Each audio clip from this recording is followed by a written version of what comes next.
Good morning and welcome to today's verse. To God be the glory. What a great day it is today. Today's verse, it comes to us from Psalm 143, verse 1, and it says this: Hear my prayer, O Lord, give ear to my supplication. In your faithfulness, answer me, and in your righteousness. I want to speak to you this morning about when God's faithfulness is all you have.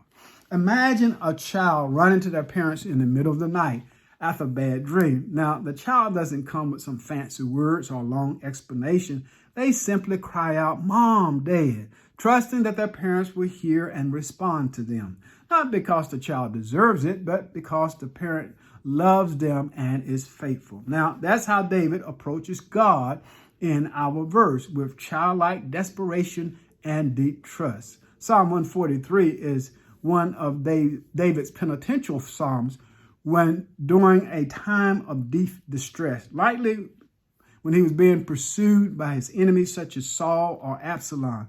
The psalm, it begins with David's urgent plea, pleading with God, "Hear my prayer, give ear to me, answer me."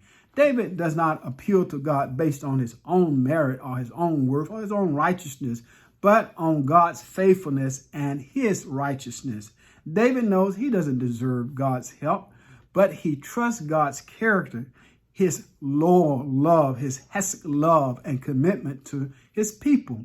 Throughout the psalm, David expresses both his spiritual and emotional anguish.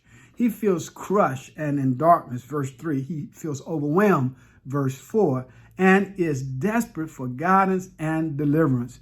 But rather than running from God, he runs to God. In Psalm 143, verse 1, it invites us to do the same, to come before God honestly, humbly, especially when life feels overwhelming or when we've fallen short.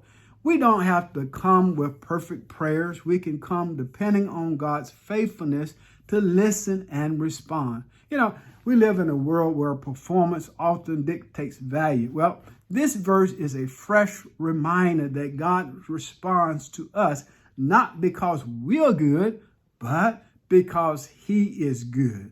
Whether facing spiritual distress, guilt, shame, grief, or danger, we can cry out to the Lord, trusting that he will answer. And not because we've earned it, but because he is trustworthy and just. To God be the glory for the great things he has done. I pray that you would meditate upon this verse today. It would be a word of encouragement to you as you go throughout your day. I pray that you would have a great day. Have a safe day. And then tune in again tomorrow, yes, as we consider today's verse. Amen.